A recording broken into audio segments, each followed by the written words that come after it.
So what are you thinking? The new dynamics of we always say this changing of the guards. What does that mean to you? Like, I don't know. Everyone has a different definition of that. You think it's the same, but in your aspect, what is changing of the guards for you? I think we've been, to a certain degree, we've been a little spoiled. Okay. Because this last group was so deep. Okay. And we're making team after team after team. And we knew at some point, Father Time was going to catch up with them. And I think we're seeing that now, where I think this team it's going to be reminiscent of what you used to see back in the 60s and the 70s, okay, where a lot of collegiates, a lot of young kids, 21, 22 years old on this team. And before they were the ones dreaming about being on the teams, now they're the ones on the team, and they're the ones that are going to be carrying the torch for the next probably 2 cycles, the next 2-year cycle, and then the next quadrennium after that. But I think you're going to see, and we've seen it, where a lot of athletes that were 4 or 5 teams, 6, 7, 8 medals, not getting through rounds. Right. So I think we're starting to see this young group of dynamic athletes come through, and it's gonna be tough for some people to see, because you get used to seeing some of the same people, and you grow to expect. And yeah. you start. It's almost like watching somebody in football or basketball that you follow for 15 years, and now they're retired, and you're like, now who am I going to follow now? Right. And because it's such a new group, you never thought they were going to stop. You never thought they were going to stop. It's a new group, so now you got to find a new running back or a new point guard to follow. Yeah. And I think it's going to be that same thing. But I think, like everything else, as the seasons change, it's just taking a little longer. I think in the past it's probably happened. One cycle? I think there was a stat a few years ago where only 10% of athletes make one Olympic team. But I think over the last 10, 12 years, that was no longer the case. I mean, there were some people that had lock holes on. They were just that dominant. I think now what's happening is that because we've bought more into sports science and it's being utilized at all levels, mm-hmm. then so there's some areas of progress that are being able to move a little faster. The evolving athlete that's changing their anthropometry of each position, where an athlete looked a certain stature for a long time, and then that was redefined because we're using more systems mm-hmm. to advance the athlete. The scary part of it is that because we're not really instituting a strong mental wellness component with it, they're not embracing the growth of it, and there's a lack of maturation. So we're actually jumping some rungs, and then we're putting a lot of pressure on them when they're not actually mentally prepared. Physically, they look the part and maybe have accomplished a lot of things, but there's a lot of things along with that we lack in development, and we're pushing and pushing. Then it becomes that ultimate P word, pressure. And how do they endure pressure? Are we ourselves being leaders and trying to stop that? Because I think we all have, to some degree, whether you want to admit it or not, I think we all are guilty of implementing adult programs on younger kids. Yes. So age-appropriate training would probably be a better terminology, if I'm correct. Oh, absolutely. I'm with you. And I think that's where we're losing it. We say changing the guards, when I asked that earlier. To me, how much is really changing, actually? Maybe in an age factor, maybe in a longevity, that's our changing part. Yeah. But how much is changing mentally? Yeah, I think with changing the guard, it's when I think of it, it's changing faces. Right. Just different athletes. And to your point of the mental component, I mean, we see it at every level of every sport. Mm-hmm. and I think we have done the disservice because we're chasing titles, we're chasing medals, even if it's a rec league. Right. We want the rec league championship, and there's no development. There's no that's probably one of the rungs you're talking about that we've skipped. Right. And developing in the maturation process as opposed to just the physical gifts process. And I think it also bows to why I think we're starting to see where a lot of athletes, this is going to be tough. I'm probably going to get in trouble for saying this one. Don't want to train by themselves. Right. Right. They all want to be in large training groups. So are you saying that they need that incubation that So are you saying they're needy? I think they're afraid to. Is that a strong word? I wouldn't say needy. Okay. Maybe lacking a little bit of confidence to put them to be uncomfortable. Right. They don't want to be. In a phrase I use with a lot of my athletes, that you have to get comfortable being uncomfortable. Okay, agreed. And I don't think they want to be uncomfortable. They, I think they attribute being uncomfortable to, because then you got to deal with yourself. You know, you got to figure things out on your own when you're uncomfortable. You have to. It's kind of like, you know, you graduate from college and you get a job and you have to move from Detroit to Iowa. That's called facing reality. Facing reality. So the thing is with that I have seen and grown and learned, and even myself, when you're dealing with people who haven't made the adjustment or adaptation, mm-hmm. we can say, it's because they don't hear the word no very often. And that's the change that's the hardest. Someone told me no. Yeah. And then to me, that adjustment makes it very difficult for any environment they go in. So if it's a training capacity and you're always used to getting things your way, you become a dictator instead of a person who receives. It's like it's on my terms or no terms. First is we will work together.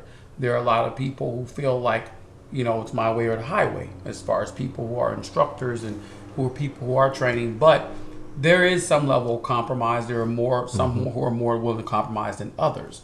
And based on the mental capacity of the individual. That's why I say mental wellness should be more of a component.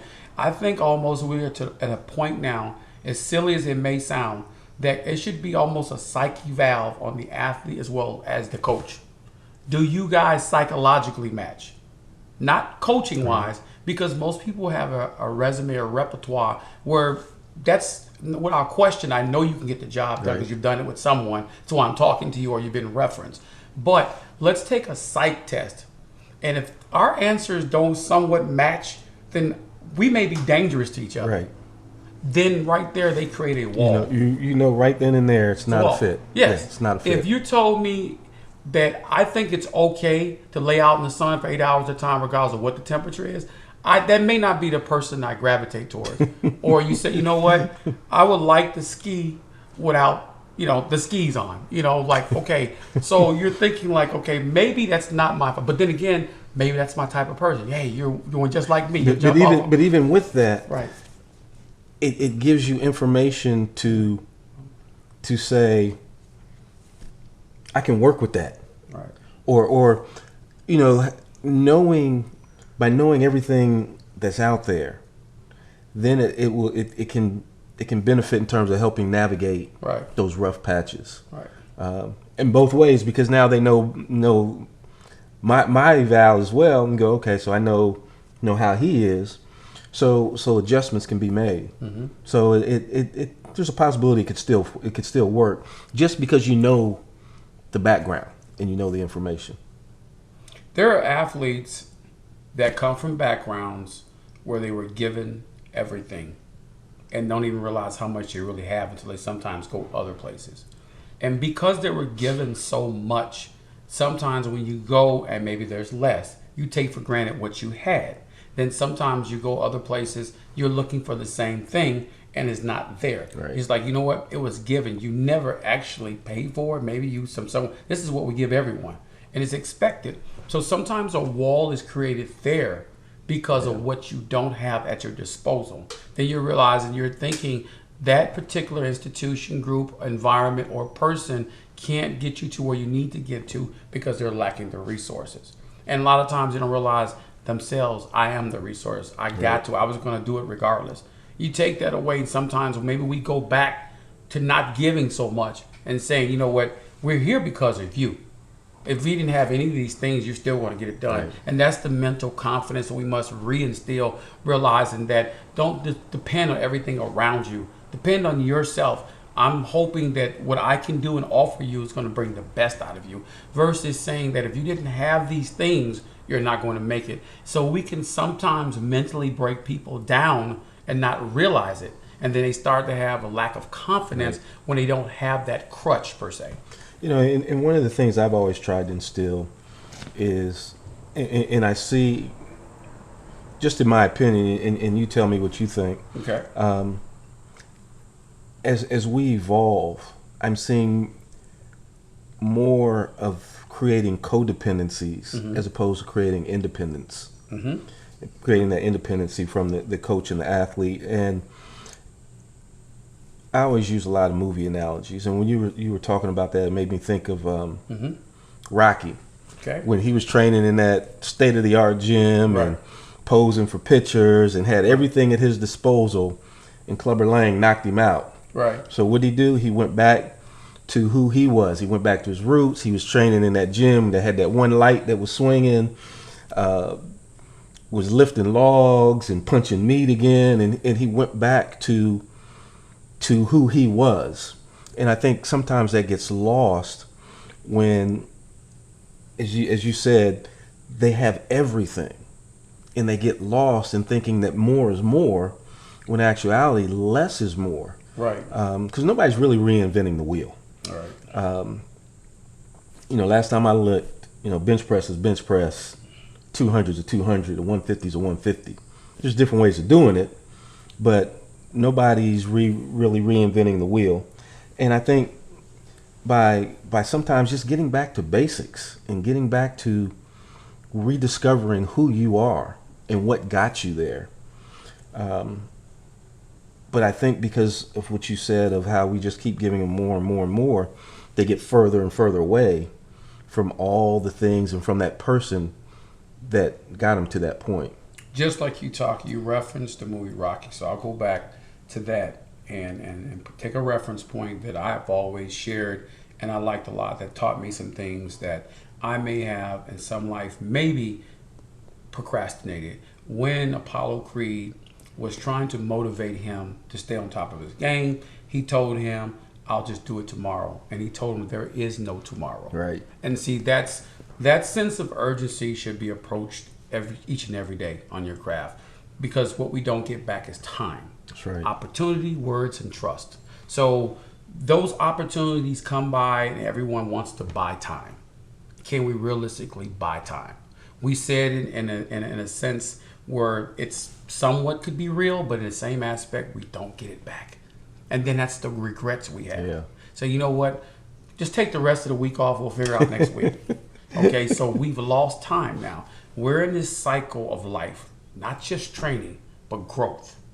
And then you miss a period where you actually, there's information that you should have gathered. The real test comes and you can't answer all the questions because you said, you know what, I'll catch up later. Right. And you think you can go I'm back. a cram for it. Yeah, that's right. Yeah. And this is what we're trying to do. And we're trying to grow athletes. Some people try to go back to that cram session.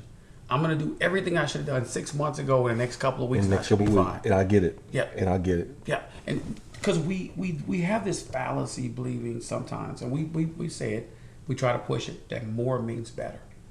And then we institute this mindset. We say muscle memory. Muscles do not have cognitive abilities.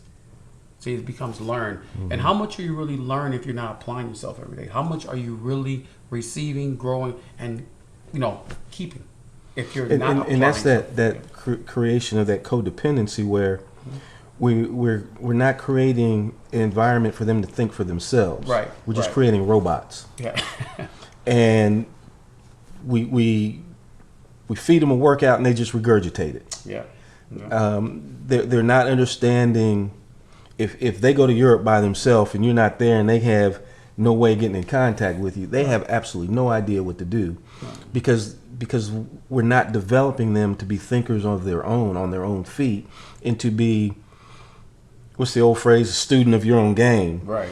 That you're just doing the workout, you're just regurgitating the workout, and we're not helping them, we're not developing them to put the pieces together.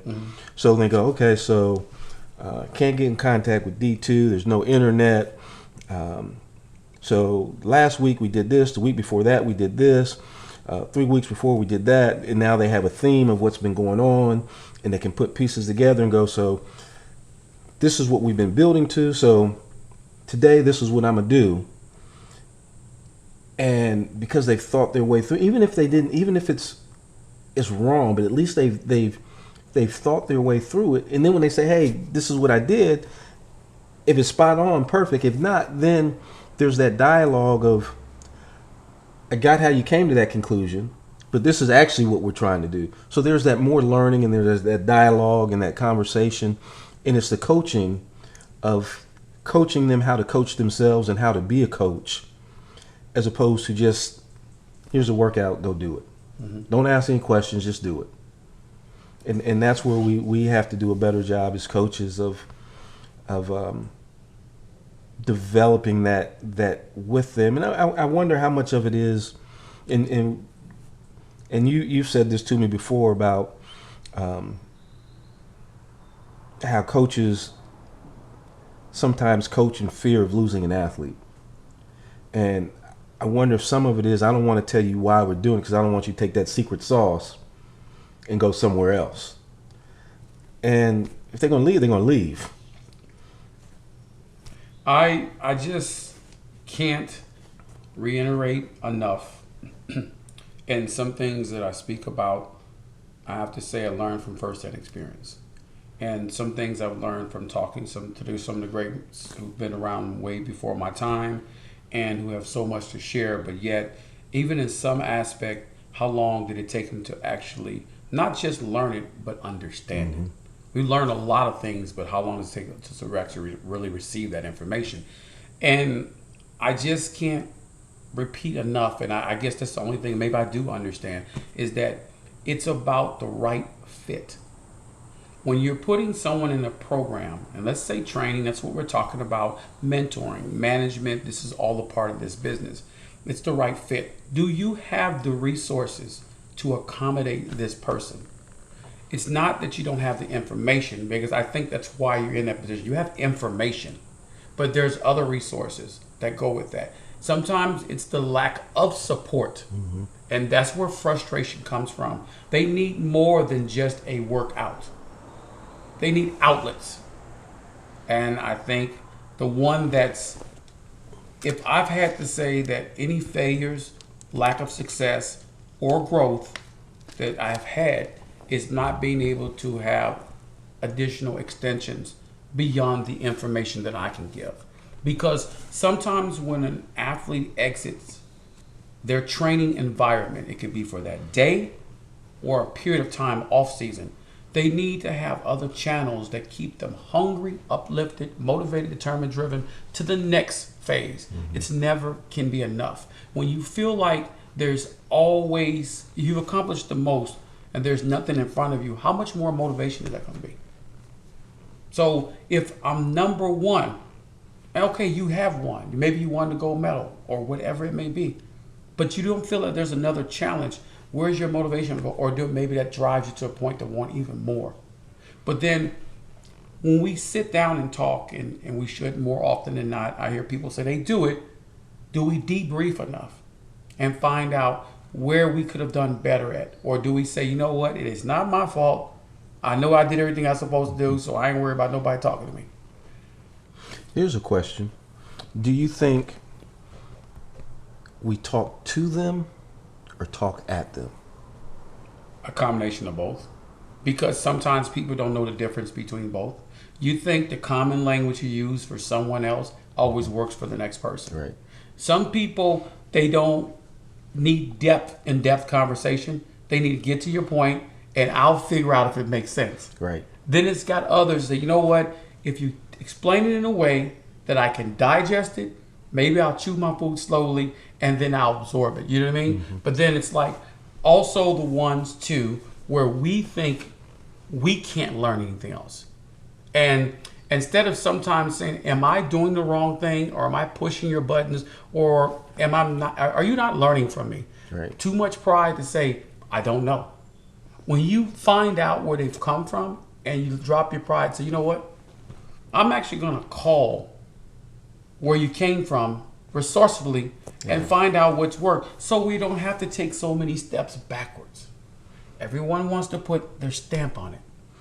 I tell people all the time, one of the greatest compliments I ever got from an athlete was, stood up in front of a whole bunch of people. We didn't know any of these people. It was in Beijing. And she said, you know, the thing I love about my coach, he will tell you he doesn't know everything. Right. But he will find out. Right. He will find out what it is that we need to make this thing work. If there's something he doesn't know, I ask a question he doesn't know, he'll find, whether it's talking to someone else, whether it's picking up a book, but he is not too proud to say, I don't know, let me get back to you. And it goes to your point of that pride thing. We want to put our stamp on it. Mm-hmm. And there's nothing wrong with saying, hey, I don't know, let me find out. And to your point about the fit, I think in order to know if it's a good fit, you touched on it, means you have to have conversations with these athletes. Doesn't mean, and I mean conversations outside the track. So I can get to know you a little better, so I can understand how you think and how you process things, and I get to find out maybe there's some issues at home, or maybe there's a boyfriend-girlfriend issue, or maybe there's a self-esteem issue, maybe there's too much confidence issue. But just by having conversations, you get to know a little bit more about that athlete, so you can determine if one is a good fit, and there's nothing wrong with saying, hey, you know what, you and I aren't a good fit, but I know somebody who would be perfect for you. And it goes back to, I think too often we're afraid to lose athletes. That sometimes I don't want to say we coach from a position of fear, but I think it's a pride thing. Is I don't want that athlete to go somewhere else and do well, because what does that say about me? But it goes back to your point once again that we can't get away from. It's not that you aren't a great coach. It's not that you aren't knowledgeable. It's just not a fit. And here's a question. Why do you think in track and field, mm-hmm. we are probably the only sport that when we talk about athletes going different places, that never comes up. But when you look at basketball, football, baseball, soccer, any other sport, they will draft, or they will sign a free agent, mm-hmm. who may not be the best free agent, mm-hmm. at that position, but is the best fit for that unit. Why do you think we don't operate in that same? I think with us, we operate I think all sports should be like this in mentality. We operate with a sense of urgency that there is no time. Even though we sometimes... So once again, we're back to not developing. Right. We feel like, okay, you got one quadrennium to get it done. If not, it's been a failure for everyone. Whether you're a manager, right. a representative, coach, or the athlete. If you didn't get it done within a quadrennium, it was a failure for everyone.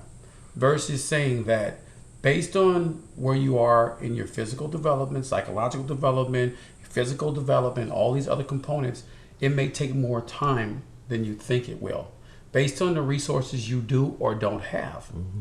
And we put ourselves in a position to compare to others. Like someone's in a race, I want to get ahead of you. You as an accomplished coach, you have so many accolades. Somehow I want to fit within your resume or beyond. I feel I have to push someone else harder and faster than willing to absorb, grow, and receive just to get past you. Then we start to get into a personal comparison, and now we're using someone. And when I say that, doesn't mean I've done it, you've done it, but it does happen. And you find people start to lose trust for others. You can't get past that point because trust is like, you know what?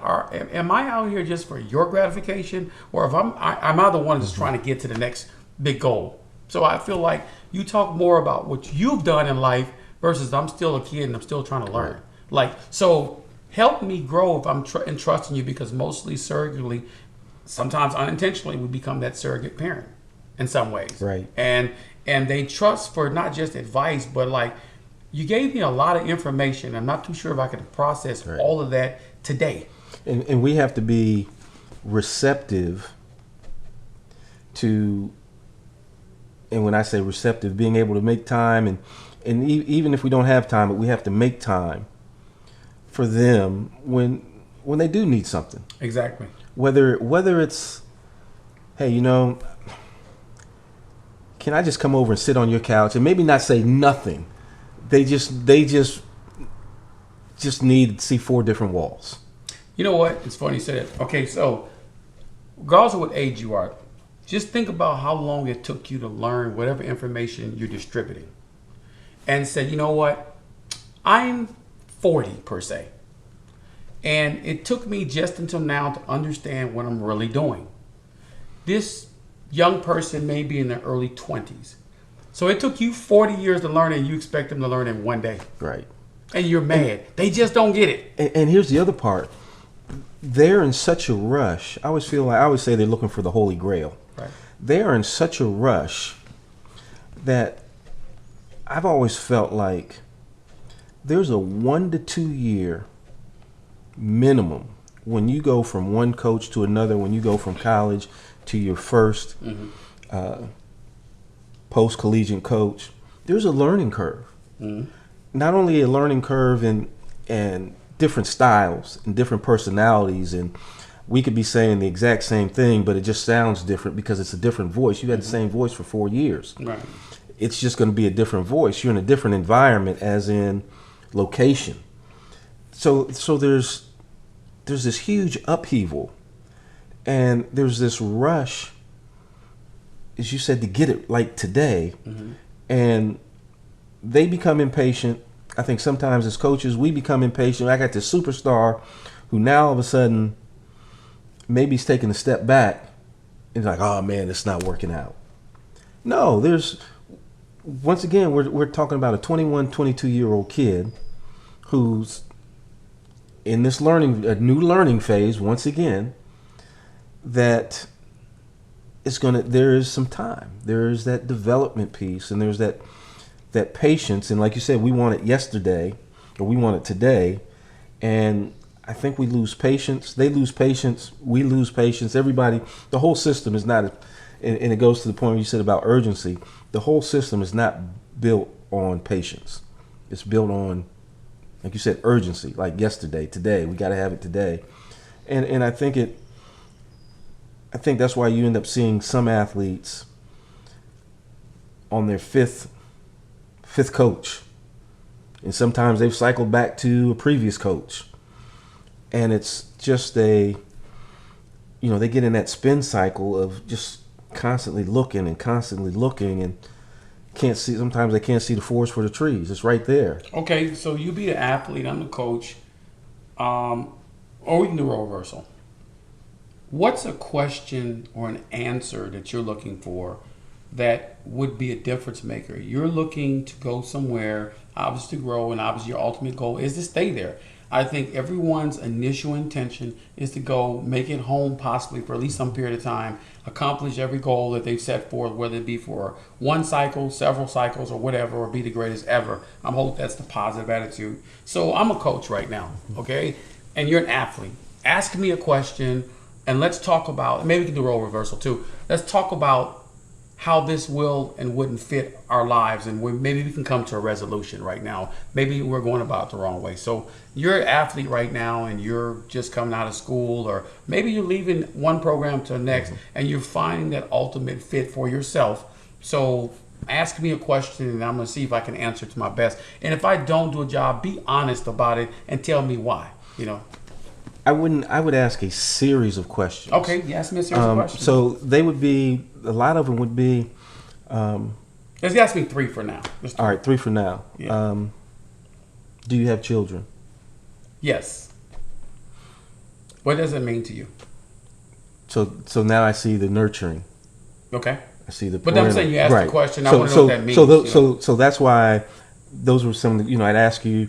I'd ask you about your family, where you grew up. So, okay, where did I grow up? So I told you I grew up in the Midwest. And based on where you come from, what does that mean to you?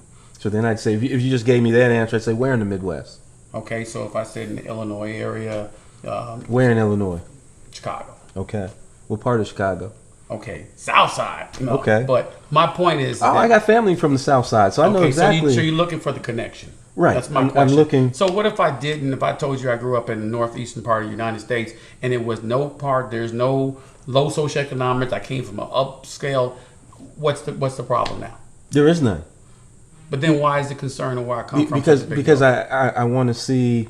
It's just my way of finding out more about you. Okay. It's background. It's okay. For lack of a better term, it's my background screen. Okay, I get the vetting process, but I'm more concerned. Okay, why? Because I know and I didn't mean to cut you off, but because I know you're a good coach. Right. Else we wouldn't be having this conversation. Okay. So I don't need to ask you about training systems and super compensation. I don't need to ask you about that. Okay. Micros because you're a good coach. Else I wouldn't be sitting here talking to you. So being a family oriented person means a lot to you because you may come from a family oriented environment, and that's what you're used to. Or I may not have come from a family at all, and I'm looking for one. Right. So it just gives me background information. Do you have any brothers and sisters? Are you close to them? Some of those questions. And are these deal breakers? Like if I said no to all of those things, no, I'm not close to my brother and sister. I'm not telling you where I'm from, and why do you want to know about my family? It wouldn't be a deal breaker unless you said I have like zero relationship with my kids. Okay. Then that would be a deal breaker. Yeah. But then again, I may ask why. Because then it may be this long drawn out where it really isn't anything that you've done. We've seen situations where, the two parents there's been some friction, and mom or dad, whomever, may have painted a horrible picture, and maybe that was your grandma or some. I mean, like I said, it could be. There's always some anomalies. Some of the greatest leaders that have ever lived, and even to this day as we speak, they have more interpersonal problems than anyone else. Correct. But their ability to do the job is above others too. So is that fair to mix that? Because sometimes those environments or those particular instances are beyond their control, actually. Right. And that's why I say there may be some anomalies too. So there may be an anomaly. Yeah. But the reason why it's important to me. If I pulled up in an old beat up vehicle, does that mean I'm not going to be able to work Absolutely with you? not. Okay. So. But the reason why I think it's a little different is because we're in a business of communication. Okay, I understand that. So by your relationships and you communicating and being open about your family history and your background, it gives me an indication that you're going to be open and honest with me. Okay. And that's really all. But there's some things that should never even be shared because it can become highly judgmental, and then it can be misinterpreted the wrong way based on something that may have happened 20, 30, 40, 50 years ago based on culture. And if you explain that, or if I ask something that was I skipped school 65 years ago. Right. When everyone else probably did the same thing. Or I didn't have, growing up, I didn't have a really good relationship with my family, and as we just got older and He started doing But his once thing. I was again, doing my sometimes thing. based- So it's not necessarily because I think that's something that you see probably in almost every family. There's always a few people that you aren't close to that you maybe look back over as we get older and go, man, you know, if I had to, I wish I made the time to maybe try to repair that. Maybe not. But just knowing your family history, knowing your family background, because I'm assuming you're going to ask me the same. So it's that give and take. You're going to ask me about my. Because if I were the coach, I would be asking to some degree, and the reason I may go because about I need this, to find out how I can help you. and I may go about this totally different, but some degree, you rather not even know, so you're not unintentionally judgmental, and just give it time. If it shows, it will and supposed to. But if it's not, it's like, you know what? There are some people would like just to move on from their past and not to be held accountable for something that really wasn't totally their fault. But you're like, you know what? I feel like just because I say I'm from a certain demographic of this world, because you can coach anyone from around the world, then automatically I'm put in this box. Like I may not be the most attentive person, most responsive, and maybe not even that educated to some degree because it fell in within the small aspects of, you know, lack of socioeconomics. In this 2021, if I wanted to find out where you were from, I could Google it and find it. Okay, well, I'm okay with that.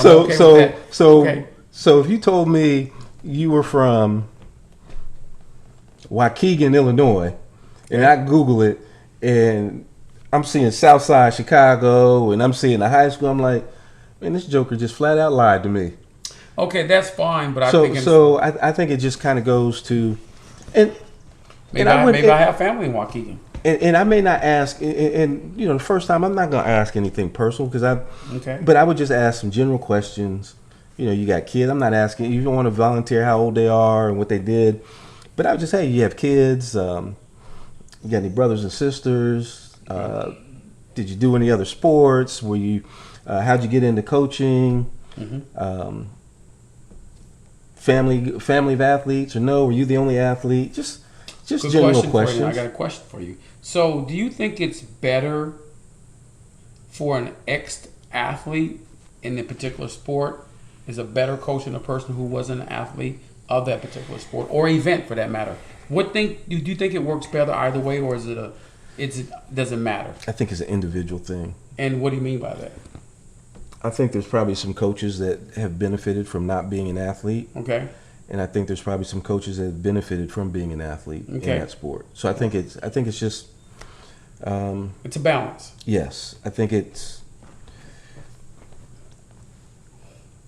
you'd have to look at that on a case by case basis. Okay. So like me, initially I came from basketball. I know you came from football and baseball. Right. I think from my perspective, it's allowed me to see things holistically and understand body awareness and even team dynamics, even though we're in an individual sport, but there is a team aspect to it. Communication part of it. So I think it's helped me. I don't know if it helped somebody else, but I think it's helped me in terms of being able to see, just have a bigger lens. Well, I think that in this sport, what I've learned talking to so many great past elite athletes and coaches of longevity is that sometimes they have a bevy of information that is really good for an athlete in their growth process and understanding not only why they're doing this, where they possibly be headed, or if this is the thing for them. And that could be really good if it's not overdone versus a point when you try to compare a person too much to yourself. Sometimes you were more gifted in some way. Maybe you had more resources. Maybe you got more attention. Maybe you were just put in a better situation. And it's hard to say this person is supposed to be just as good or better because of what they may or may not have. Now go ahead. I'm sorry. What I did learn is that not knowing and not being in it, sometimes it makes you want to grow and learn more too. So you can give recent and relevant information too. Some information, this is not anyone specifically, but some information is dated because we have evolved too. and we could be putting stuff into people's head where it's like, for a long time ago, it worked for that particular generation because that's all that was at their disposal. Now that we're in a different facet, we need to go back and learn too how to catch up to thinking the way the new generation. Mm-hmm. Not if you have exactly the resource, but you have the right information, because that person's processor may not be the same. Right. Whereas that their attention span is so short that, you know, someone told me, how did you keep Mike Rogers active for so long in track and field? Not just by performance, but so engaged. I said, spoon fed him. I didn't try to give it to him all at once because I never knew it all of it at once. As I learned, we grew together. He never was afraid to ask a question. Never was a know-it-all athlete. The only thing that posed a challenge for me was he was so anxious to always get it done. Mm-hmm. And so that's when I have to come in and say, if you slow down so that we both understand it, we'll get it together. But if you move too fast, I'm not too certain how you actually did it. You know, so it's kind of a fun thing of teaching myself. Like, I kind of missed that phase too. And that comes from being humble enough to be receptive to them asking questions. Because a lot of times we don't want them asking questions because we feel like they're challenging us. Or like you're trying to find out if you don't know it all. Exactly. And that comes from just being confident in your own skin. Right. Because you may get one, you say, hey, you know what, I don't know, I have to get back to you. But you know, here's the part that can be a curse and a blessing for the former athlete. And we've seen it, where the former athlete gets fast-tracked into a lot of coaching positions. The curse is they get fast-tracked into positions that they're not ready for. And because they were a great athlete, they're expecting them to hit the ground running and be able to coach like they ran. Right. And good point. And it's unfair to them, and they get put in a position set up to fail.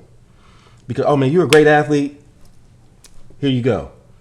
And you said it earlier where, you know, it's taken Coach 30, 40 years to get this knowledge. And just because he's a great athlete, we're expecting him to have that 30 years of knowledge. And then when it doesn't work, it's like, oh man, that guy can't coach. You see the frustration even in the coach because they didn't receive it as fast as they distribute right. it. Yeah.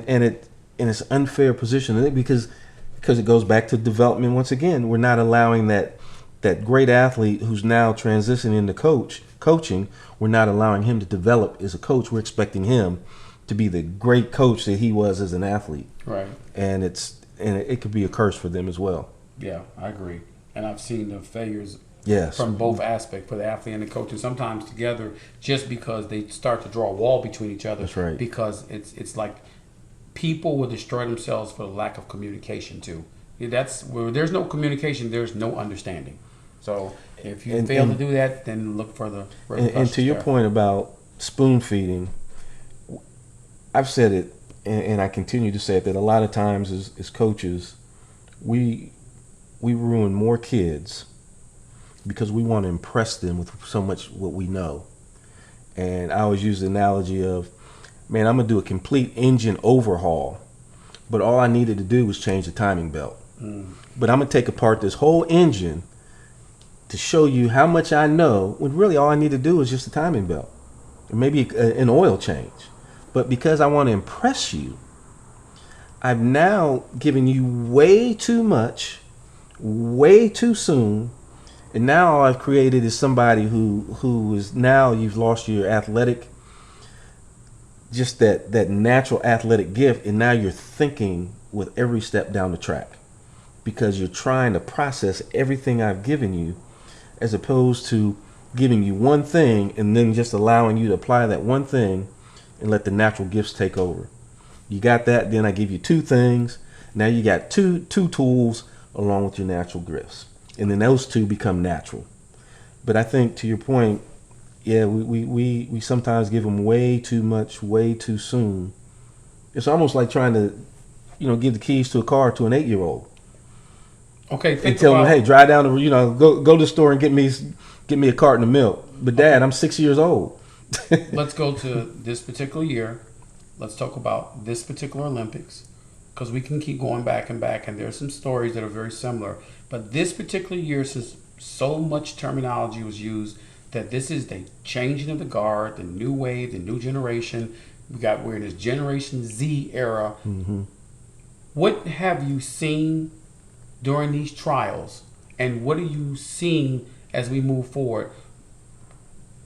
Pick several events and tell me if you feel comfortable naming people, that's fine, or what the event looks like to you now that you've seen a different face or heard a different name. What does it mean to you now? Man, my question is sustainability. Okay. And what event? Give me an event. And before I give you the events, just because these kids are running so fast, so young, Okay. are they going to be able to be a Mike Rogers and hold that for 10, 12, 14 years? Are they going to be able to hold it to 2024? Justin, Allison, all of them, right. Same thing. Nasha Hastings, all of them. And, I look at like the East Regional for the women's 8. 202.5 did not get you out. In years past, 202 won the heat. Now you got 12 kids running faster than 202.5. I mean, that's crazy. To your point, before you go to the next, I like that. Okay, that is a compliment also to our systems that are getting better. But is that also criticisms to? Is every system connecting where they're getting all the same information? Right.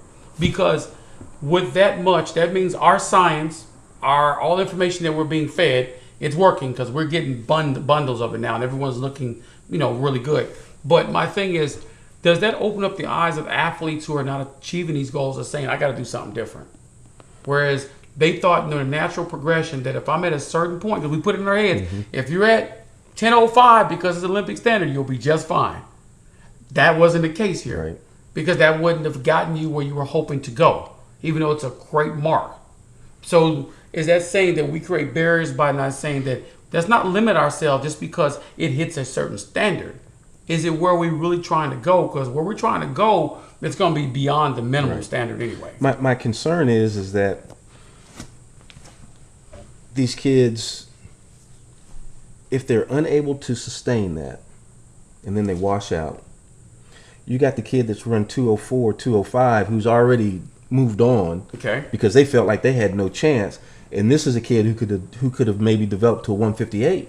Okay. But because they're looking at the right now going, man, I am still 2.5, 3 seconds behind. I got no shot. And they've given up on the process before they've really delved into the process. Okay. And then they look up, after being away from 2 years and going, man, these people are beating me and they're not even running anymore. Right. Because now they've come back to the field. Okay. So that's why I worry about the sustainability, because, and we've talked about it before, because we're in the right now. Okay. And there's some kids that, in every team has at least a few of those kids that were not the hot recruit, maybe even a walk-on, and their maturation level at 16 or 18 was that of a 14. Their maturation level was behind everybody else. Right. Or maybe they had a growth spurt or whatever the case may be. Or maybe they were at the same level in terms of physical maturation, but then all of a sudden the light bulb came on at 22, 23, and they figured it out, or they got out of their own way, whatever the case may be. Okay. Maybe they found somebody who was a perfect fit. But if they get run out of the sport because we're not trying to develop, and because they see no future in developing, right, then we've potentially have lost some really, really good kids in the sport. So that's why I worry about sometimes when that's too much too soon. Okay. Can you give me an example? Too much too soon. Do you think the 800? You talked about it earlier, where we are training these young kids as adults, and the ceiling. The ceiling is they're maxed out because of either burnout or just you got a 11-year-old kid doing 80 miles a week. I mean, how much longer is his body gonna hold up? Let me ask you. So 800 was one that was. And that may have been a poor example. No, but not necessarily. It was pretty good because we're evolving there. We're getting strong. It's become to a point we're setting a high benchmark, which means we have to approach it differently. What are some of the other events that you think that we're actually headed to a whole different realm than we've ever been besides 800? I think I agree with you on that one. Women particularly,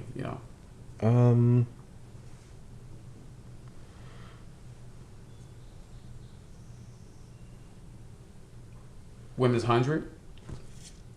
Did that surprise you at all? Did that surprise you at all? Who actually made it to the finals and who's actually going to be a part of the Olympic team? Did that surprise you at all? Not necessarily. Well, what surprised me was there were less collegiates in that final. But to their fairness, the long season. But the only reason why I say that is because it wasn't as long as normal because there were so many gaps. Okay. Okay, let's go back to pressure now. COVID. Was it because we know it's not physical ability? We saw the collegians do some astronomical things, very exciting, by the way. And you could easily said, based on their performances, that the makeup of the team would probably been a greater percentage than ever before. I thought it would be. Okay, yeah. My thing is, where do we incorporate the mental aspect of this, of making that adjustment of turning off one switch to the other, or should it have even turned off at all? See, and that's why I was expecting to see a few more in there because I figured they just weren't going to turn it off. Right. Because I don't think, to your point you made earlier about the mental development, I don't know if they have that ability right now to turn it off and then turn it back on. Because they're in a point, this is my observation, when they start to hear the word professional, or maybe transitioning out of college, despite of what their age are, because it's happening at different age levels, is if I do not do what's expected of me, I'm going to have to stay. And to some instance, to their peers, they feel like they failed. Yeah. The pressure when you line up against the sprinter that we have now that's on top of the world at this moment, that's not, you can't tell me that's not a lot of pressure. And that's a good point because maybe where they succumbed to the pressure was during that NCAA season. They were just running for a title. Now they're running to get a contract. How would you feel if you were next to Richardson? How would you feel?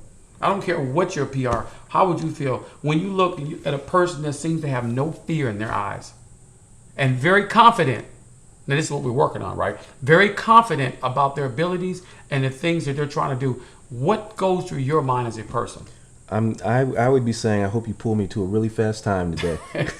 I don't know if that was the case, but I know that the presence of certain individuals. I'm gonna hitch my wagon to your wagon, and I'm gonna try to roll with you as long as I can, and hopefully, I end up running really fast today because I was chasing you. The presence of Allison Felix, Justin Gatlin, not inflict fear of people around them because not only their longevity but just their natural competitiveness. Here's a question. I'm gonna flip that. Here's a question for you. Okay. Do you think this generation is in awe of them anymore?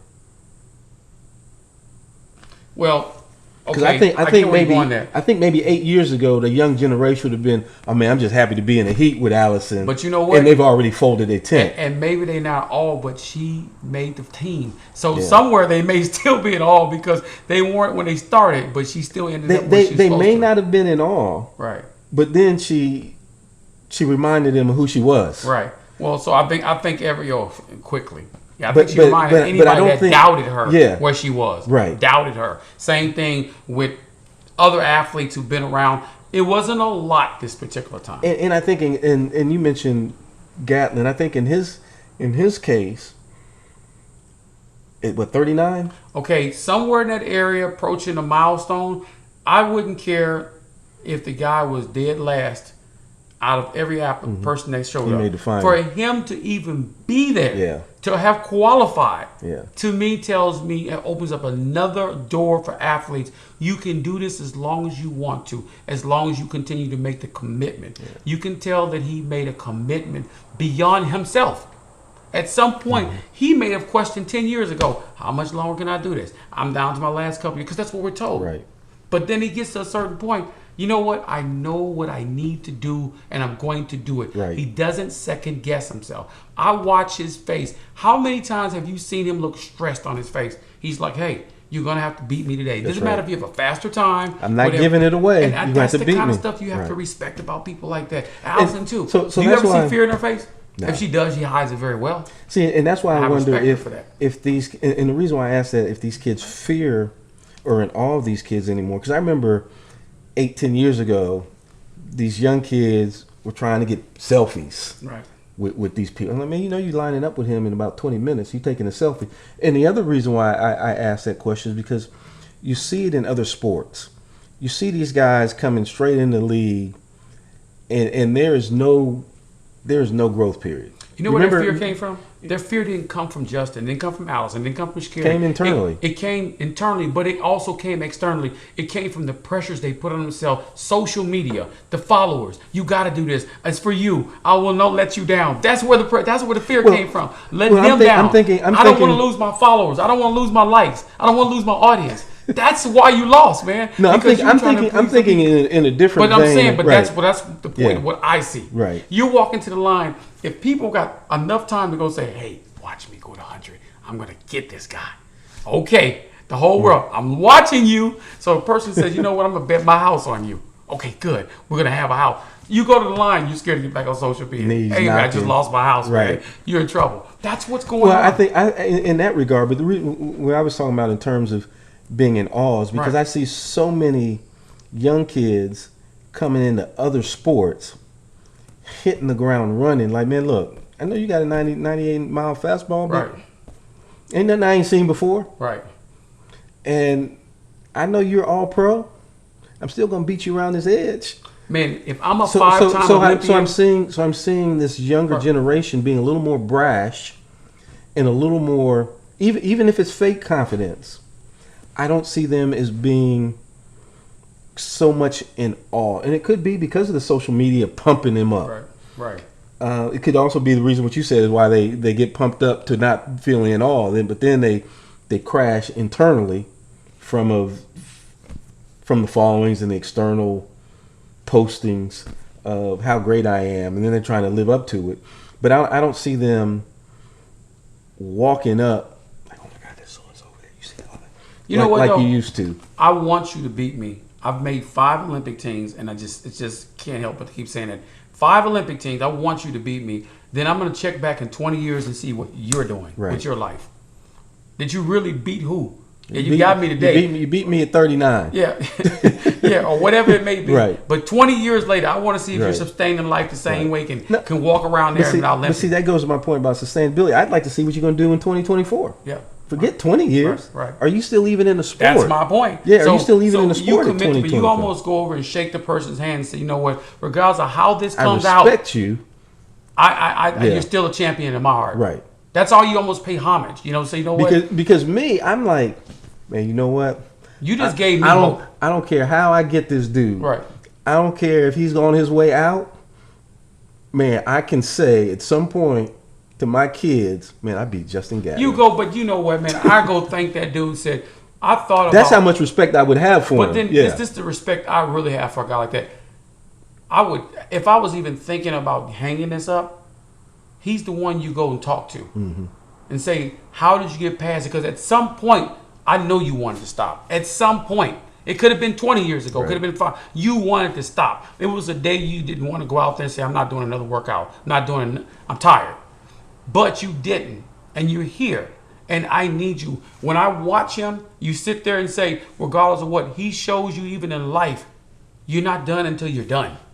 That's the stuff I'm doing. It's hard to watch him not go as far as he wanted to. But where did he ever lose that? He didn't lose. And that comes back to us a little bit. Because I used to make some of my athletes and go talk to the old heads. Okay. Hey, go talk to so-and-so. Build a relationship with Jackie. Right. Talk to ask Jackie. She'll answer whatever you ask. Just ask. She's not like you Right. think. And just other, whether it's a jumper or a sprinter, go talk to them. Right. See, even if it's just a 5-minute conversation of, because just talking to them, you're going to learn something.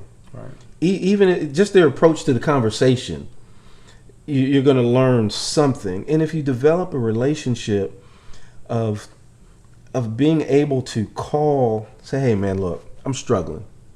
Man, you got. Were you ever in this situation? And even if they weren't, they could still give you some nuggets of wisdom of what they've seen, what they've gone through. May not be the same, may have been something totally different, or even if it was similar, just how they handled it and what they did. And even if it's not a solution, just the conversation of knowing I have somebody in my corner to talk to who's been through the same battles I've been through, that can just be an ear. And I think that's where we as coaches, we need to do a better job of, because especially right now, because we don't know if they're going to be around afterwards. We don't know if they're going to still be involved in the sport. We don't know if they're going to go to Europe and run on the circuit next year. We don't know what their life, their plan is, their exit plan, their life plan is. And it goes back to what you said earlier about, time. You may not get that moment again. When you see them after their race, you say, man, I talked to them later. Well, you may not see them later. So we as coaches got to do a better job of making sure that we are connecting the past, the present, and the future. I think USATF does a really good job. I know the COVID thing has been a little different, but I thought they've done a really good job of with a lot of athletes doing stuff in the communities with younger kids. That's always good. They've done a good job with that. But now I think we have to do a better job as coaches of connecting. It has to continue on. They right. can't just be there. I think USATF's done a good job of connecting the future to these kids. But I don't think we as coaches, I think we could do a better job of connecting the present with the past.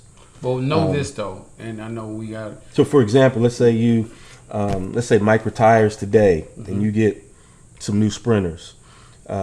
Bringing Mike out every now and again, just to, oh man, D2 got y'all doing. Boy, I used to hate that workout, or whatever the case may be, and letting them. And then he's probably gonna say, hey man, look, I know y'all hate this workout, man. I hate that workout, man. But let me tell you what this workout's gonna do for you, as he explained it. Because man, I used to say all the time, man, when my son was playing soccer, that I could tell him exactly everything he needed to do. But because it was dad, he hears dad's voice. It's the messenger. Sometimes we as coaches are the same way. They see the messenger and don't get the message. But you let someone else tell them, and man, they taking notes. They got the tape recorder out. They recording everything that person is saying. They're not saying anything different. So I think that's where we could do a better job of making sure that we connect that present with the past. Because in the long run, it's going to benefit us as well, because it's going to make our job a lot easier. Well, I'll say this, and then I maybe this will conclude us for now. We'll talk a little later about it. The one thing that needs to be noted, regardless of what we do, is that when an athlete gets on the line in the blocks or from the start of any jump or throw, that's the moment that you cannot coach at that point. And it has to be understood they either trust or not trust the process. That's right. At that point. Anytime you question the process, it's a wrap.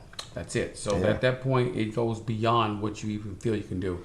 And that inner human being says, despite what's been taught to me, how I've been grown and nurtured, I know I'm better than what anyone thinks I am. And it's that self-confidence thing that we have to teach them. Man, I always tell my kids the last 2 cues I give my kids before they walk out, I tell them, go be an athlete and have fun. Because at that point, there's the horse is the horse is in the barn. Ain't nothing we could do at that point. So you go be as athletic as you can be, and you go have fun doing it. Go be that little. I used to watch my daughter. She come home from school, put on a dress, and go climb the trees with the boys, and want to race up in the street with a dress on. So I always tell him, go be that little boy or that little girl that used to race up and down the street to see who was the fastest on the block. Go be that little kid. Oh, you jumped over that puddle? Well, I can jump over this puddle, and this puddle's bigger. Top that. Yes, go be that kid. Remember, because I talk about it all the time. Remember why you're doing this. You're not doing it for the medals. You're not doing it. I mean, we are, but we got into it because we loved it. As a kid, you loved the competition. You loved racing. You loved seeing who was the fastest. You wanted to be the fastest. But the prize was the knowing. Man, I beat you today. You may beat me tomorrow, but I got you today. That was the prize. And I think sometimes we've taken a little bit of the joy out of it. So that's why I always tell them, just go have fun. Just go be that little kid. Just be as athletic as you can. Let your gifts, because at this point, there's nothing I can say to you. Because we've said it all. At this point, all I'm going to do is just confuse you. They'll give you one thing to think about that you probably don't need to think about. Just go out, be athletic, and have fun. Let the process do what the process is going to do. Let's hope that you bought in. So now you just go out and be natural and be athletic, and everything else can be second nature, and it can be an innate process, or you can just run down the track, and those things are just going to happen the way we've been training for them to do.